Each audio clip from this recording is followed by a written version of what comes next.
We're back with part 2 of Ceunia the Sorceress. Let's just get right into it. Butterfly 22nd of 1057 marked the date of the second and last battle of the 15th Days' War, with the two armies meeting at twilight on the Badlands just outside the capital.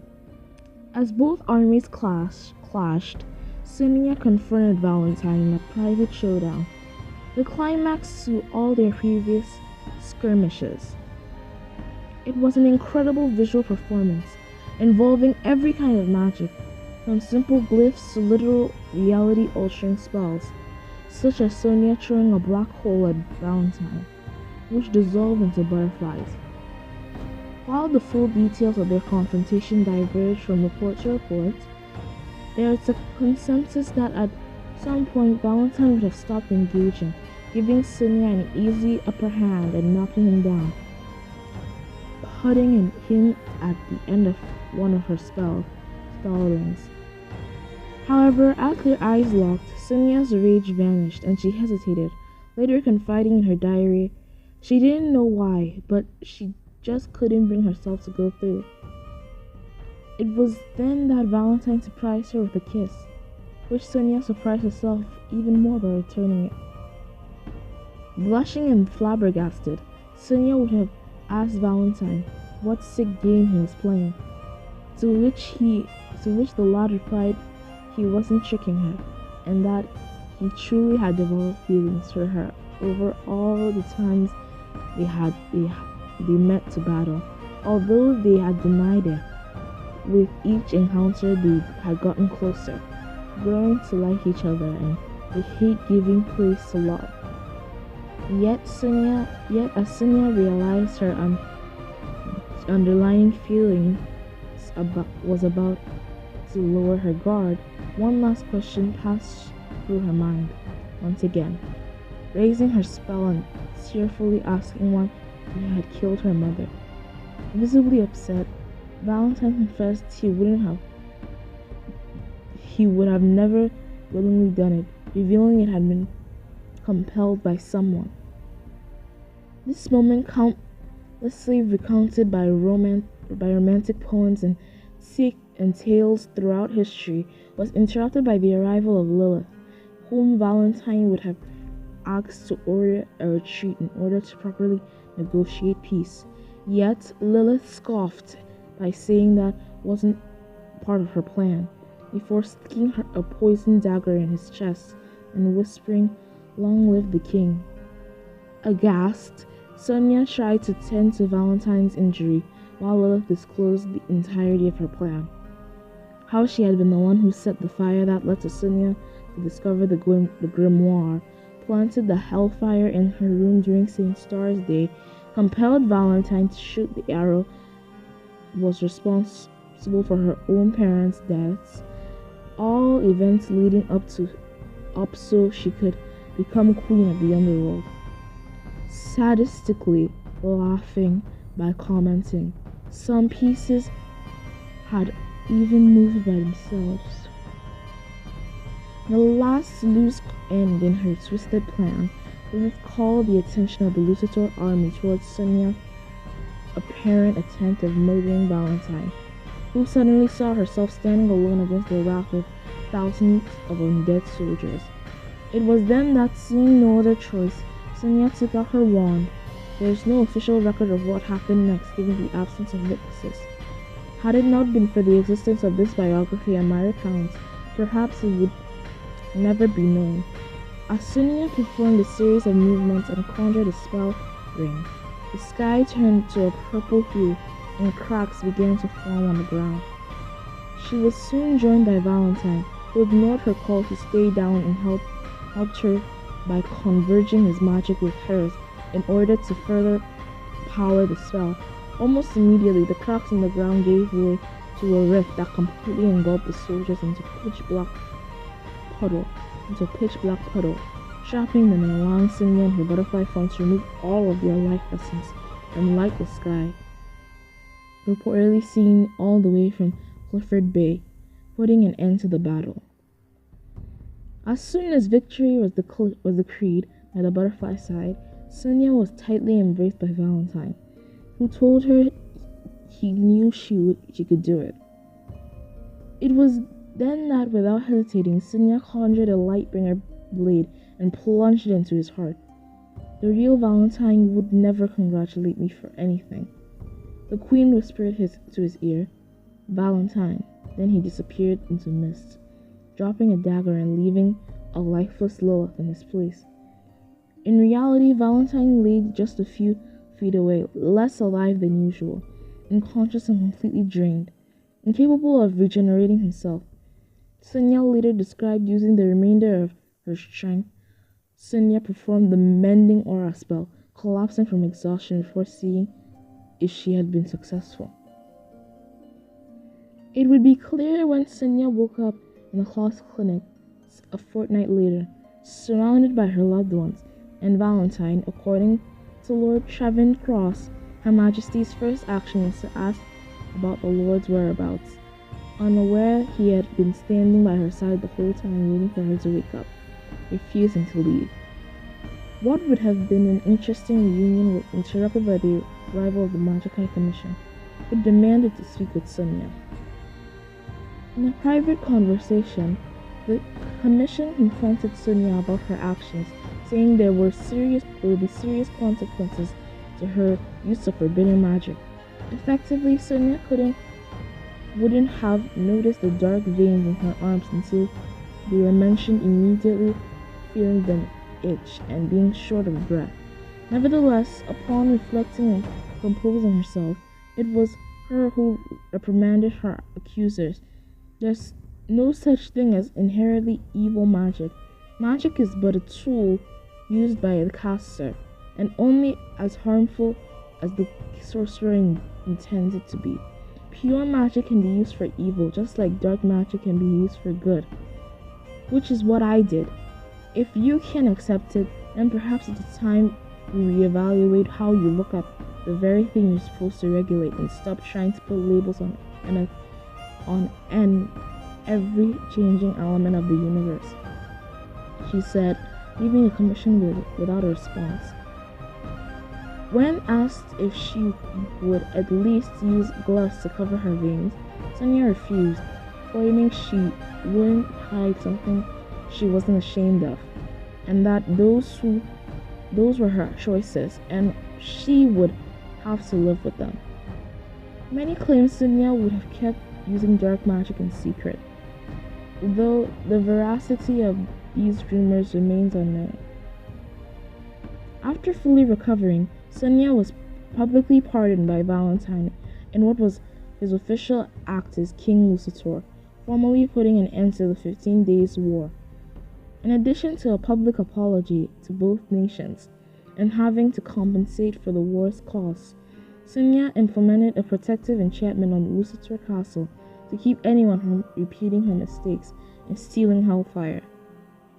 Moving on to the post-conflict, widespread rumors claim that Ceunia and Valentine would have already been together by this time, which couldn't be farther from the truth, not only due to the fact Ceunia confided in her sister they didn't feel ready for a relationship, but also because between their coronations as Queen Butterfly and King Lucifer respectively, and solving post-war issues, Ceunia and Valentine barely saw each other.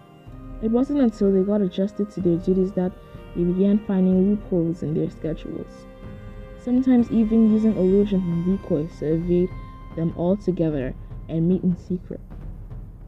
Speaking of duties, Ceunia wasn't known for being the most politically active queen. In fact, during her early reign, all she did was agree with her minister's decisions, older and more experienced than her.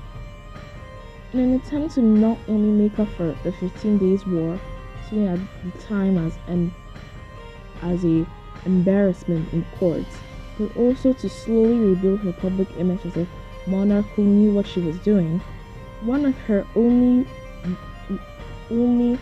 own rulings was to ban any and all witch hunting, for considering it to be a barbaric and outdated practice.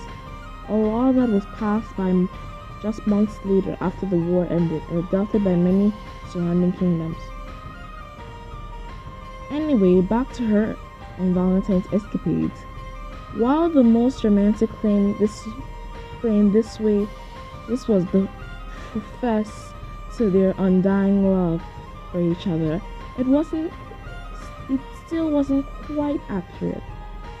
The meetings were so that they could study magic together as a breather from routine, with Ceunia commenting in her diary that I have made more progress with Valentine than I would have ever done by myself. Who knew we actually worked well together? Worked well when we were not trying to stab each other. Thanks to King Lucitor's guidance, Ceunia became fully fluent in demonic, in addition to finally learning all the secrets to demon magic, and even embracing some underworld traditions such as piercings and tattoos, which were, as constitution demands, covered by her royal dress. Both that were strengthened her magical abilities. It was also by working together with Valentine that Ceunia perfected the art of using hellfire to bring objects to life. What no one knows is that she would have made use of this on her first anniversary of her mother's death, Butterfly 7th, 1058, going to the crypts in secret and briefly bringing Queen Thea's statue to life to talk one last time. The details of the conversation are unknown. According to a record from Valentine, the only other person who knew of this visit, the Ceunia who wasn't the same who returned. She seemed finally whole, as if a burden had been removed from her back. Making peace with her mother's death and was what drove Ceunia to finally mature and grow into a figure she's known as today, in addition to bringing her a new perspective on life. We can't expect to move forward if we keep living in the past, she used to say. In 1060, Ceunia figured out how to embed objects with magic so that whoever was in their possession had augmented powers.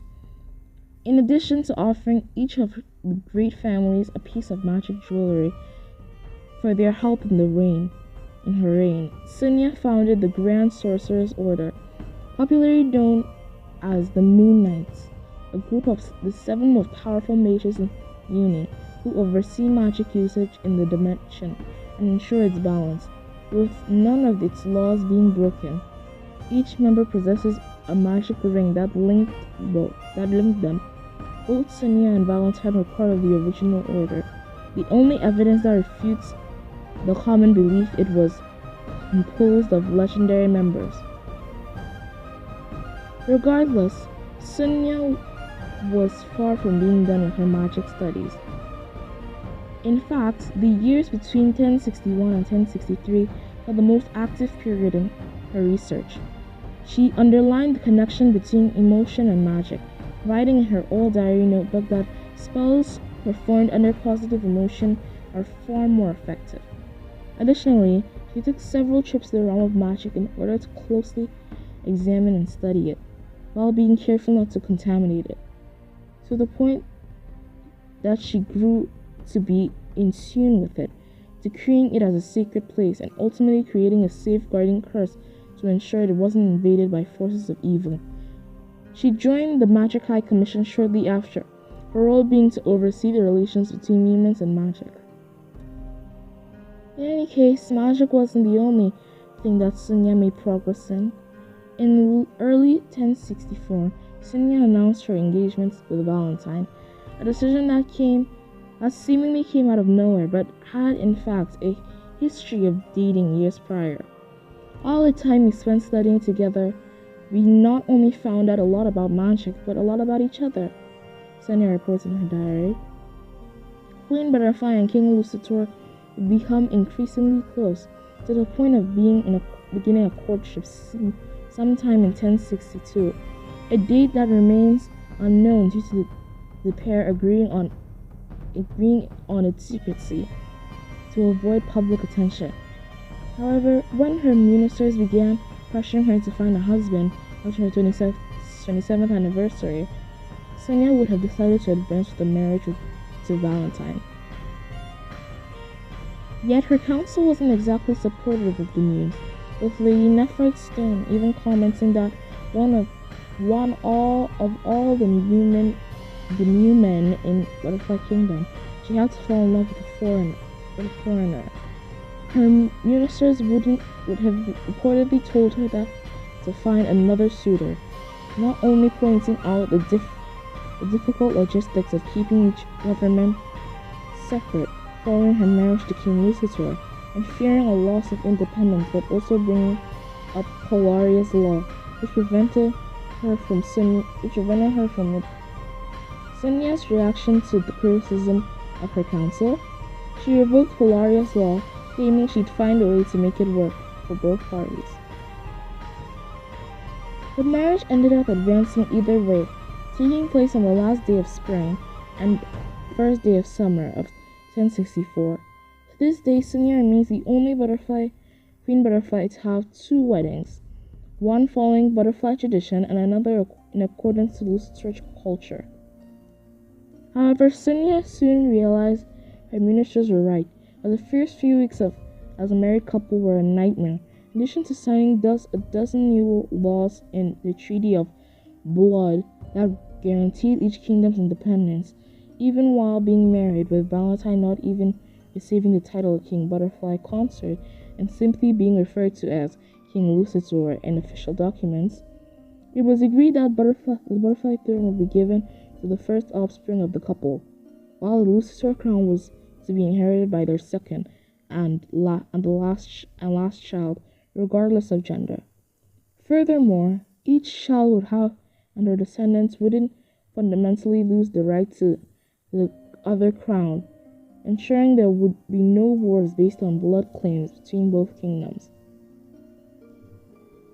Many academics speculate on whether Ceunia and Valentine had a passionate marriage based on their decisions to live separately and prioritize their duties as reigning monarchs. Regardless, a letter written by Ceunia to Moonwing gives an insight on what was going on behind closed doors. Although we only see each other at night, it is as if we had spent the entire day together. For once, nights are hotter than days. I hate that I love that idiot more with each moon. Such a statement would become evident by the end of 1064 when Ceunia controversially announced a second honeymoon with Valentine less than a year after being married. What many fail to realize is that honeymoon served a double purpose, being also disguised as a research trip. For about a year, Ceunia and Valentine traveled dimensions, coming across multiple types of supernatural creatures with their magic.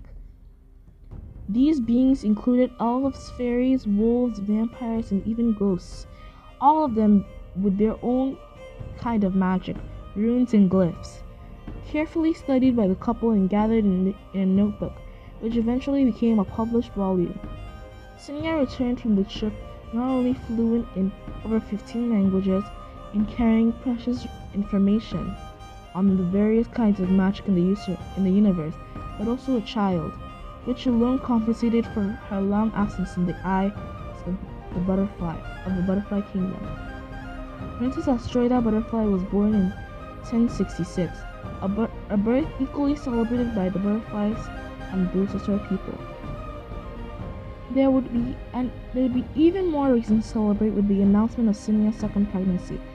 Later that year, Prince Meteorite came to Muni in 1067, an almost identical copy of his sister, and leading many at the time to question whether magic had played a role in his birth, though there is no factual evidence to back these claims. Despite pressure from both Lucifer and butterfly nobility, Ceunia opted to raise her children together and refused to separate their education based on the throne they would inherit, receiving a mix of both.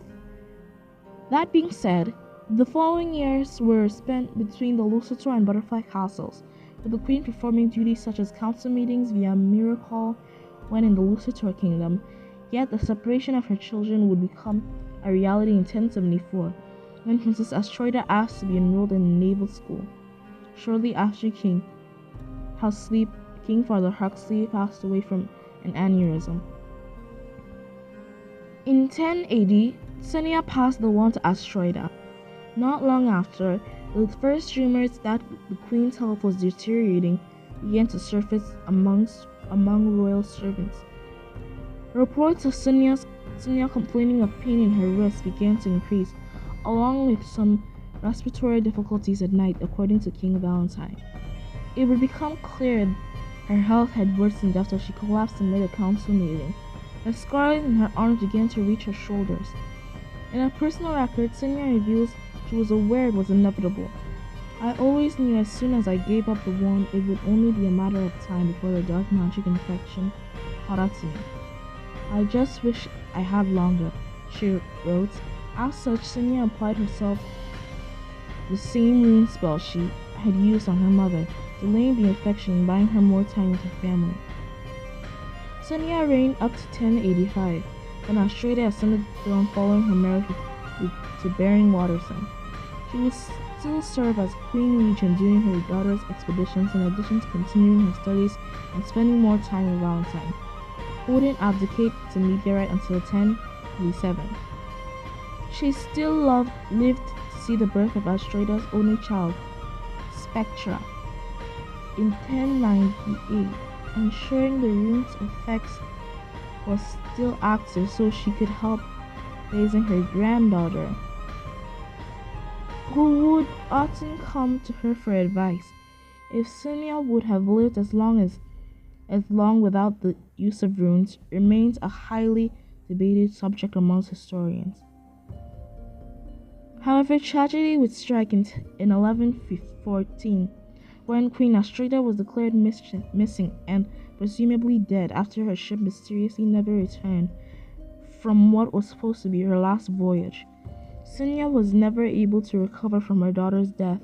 She would pass away hours after Spectra's coronation later that year. Reports indicate her body was found lacking any runes and completely covered in dark magic scars. The cause of death being attributed to the respiratory complications related to them. Ceunia the Sorceress was 77 years old at the time of her death. She was buried in the crypts of Butterfly Castle, returning with her mother and daughter, and taking with her the secret to eternal life, a spell whose whereabouts remain unknown to this date. Ceunia and Valentine practicing magic together. That was the biography of Ceunia the Sorceress by Shyhobbyist. Shy never misses, I tell you. The combination of the Owl House and Star versus Forces of Evil was just genius. Absolutely genius. But one little note that I have to point out is that Spectra does not exist. It's clear that Shy changed her to Planetina, who is the Queen of Justice, who is Astraea's daughter now. So I guess he made his biography before he changed Spectra's name to Planetina. Okay, thanks a lot, and this was very tiring, and bye-bye. I'm not sure if Astraea might have 2 parts, so stay tuned for that.